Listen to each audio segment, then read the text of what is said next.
នេះនេះខ្ញុំសប្បាយចិត្តមែនតើនាងខ្ញុំសូមចេញវីដេអូមួយព្រោះដោយសារតែខ្ញុំចង់ចែករំលែកតាក់ទងជាមួយនឹង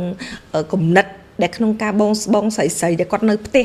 គាត់អាចរកចំណូលបាននៅផ្ទះមួយខែចន្លោះពី700ទៅរហូតដល់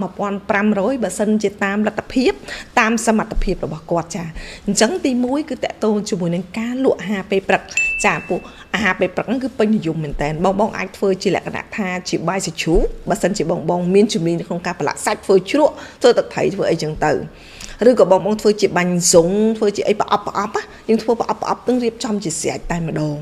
ហើយបើសិនជាបងមានជំនាញនៅក្នុងការធ្វើអាហារសុខភាពទៀតកាន់តែល្អព្រោះដោយសារមនុស្សភាគច្រើនគាត់ផ្ដោតទៅលើសុខភាពច្រើនអញ្ចឹងយើងអាចធ្វើជាសាឡាត់ទៅជាងមានលក្ខណៈដូចសាឡាត់បាអញ្ចឹងណាយើងលក់ទៅមកប្រអប់5000 6000អីចឹងទៅអញ្ចឹងបើសិនជាបងលក់ដាច់បងលក់ធូរថ្លៃហើយបងអាហារបងមានគុណភាពរសជាតិឆ្ងាញ់ទៀតខ្ញុំជឿជាក់ហ្មងថាបងរកចំណូលចន្លោះពី700ទៅ1200ក្នុងមួយខែចា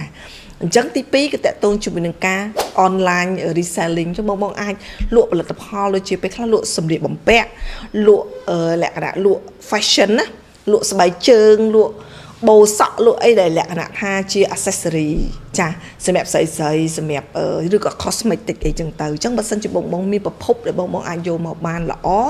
ឬក៏បងអាចកម្មង់ពីប្រទេសជិតខាងឬពីចិនពីអីចឹងទៅគឺកាន់តែល្អគឺក្នុងតម្លៃទូថ្លៃបងអាចយកមកលក់បានចំណេញច្រើនតែម្ដងចាអញ្ចឹងទី3គឺ cleaning service អញ្ចឹងបើបង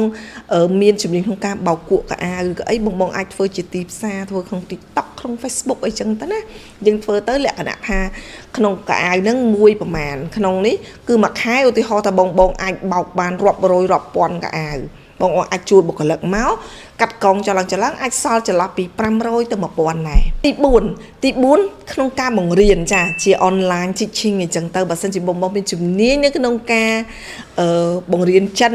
បង្រៀនអង់គ្លេសឬក៏បង្រៀនក្នុងការធ្វើម្ហូបអីគឺបងអាចចាប់ផ្ដើមអាជីវកម្មនេះបានព្រោះដោយសារតែអាជីវកម្ម online នេះគឺឥ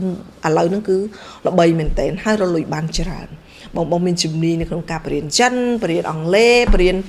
អីផ្សេងយ៉ាងទៅព្រោះដោយសារតែដល់ពុកម្ដាយពេលខ្លះគឺគាត់មានតម្រូវការមកគាត់កូនគាត់ចង់ឲ្យកូនគាត់រៀនបកែអញ្ចឹងទី5បងមានជំនាញនៅក្នុងការធ្វើជាបង្អែមធ្វើជាលក្ខណៈនំអីចឹងណាគឺបងអាចធ្វើលក្ខណៈជា pancake ជាអីចឹងយើងអាចលក់បានចាអញ្ចឹងអាហ្នឹងក៏ជាមានទីផ្សារខ្លាំងដែរព្រោះដោយសារយើងអាចប្រម៉ូទទៅតាម TikTok ក្នុង Facebook ក្នុង YouTube ក្នុងអីចឹងទៅលក់បានដែរក្នុងចន្លោះបងអាចបានចំណូលចន្លោះពីប្រហែលជា300ទៅ700បើសិនជាអានោះដូចខ្ញុំនិយាយចឹងតាក់ស្ដែងបើសិនជាបងបកកែធ្វើទីផ្សារបកកែ review បកកែនិយាយពី benefit នៃផលិតផលរបស់បងឬក៏សេវាកម្មរបស់បងអាចរកបានច្រើនណាចាគឺប្រភពគេហៅ unlimited income តែម្ដងចាអញ្ចឹងទី6ចាទី6គឺ phone accessories អញ្ចឹងគឺរាល់ថ្ងៃគឺបងដឹងថា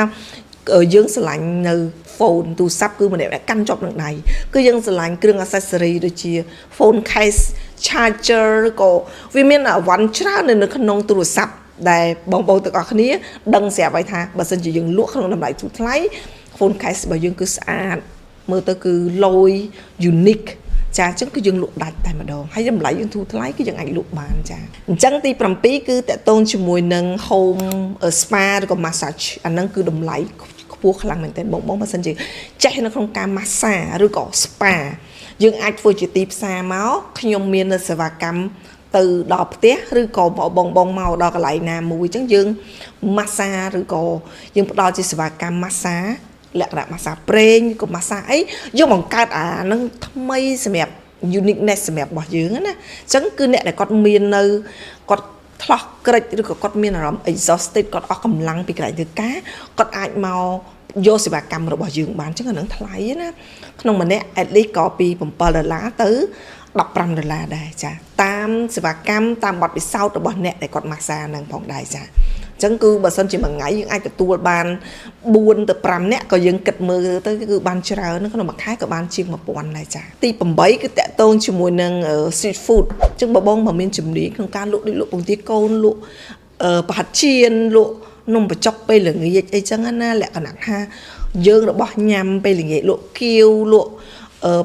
សាច់ស្ងោរអីចឹងណាឬក៏សាច់អាំងបែបចិនបែបឬក៏សាច់គោអាំងអីចឹងបើយើងមានជំនាញនៅក្នុងការលក់ street food ហ្នឹងណាគេហៅថា street food ទៅបងប្អូនអត់ល្អមើលទេប៉ុន្តែល្អញ៉ាំមែនតើព្រោះដោយសារអី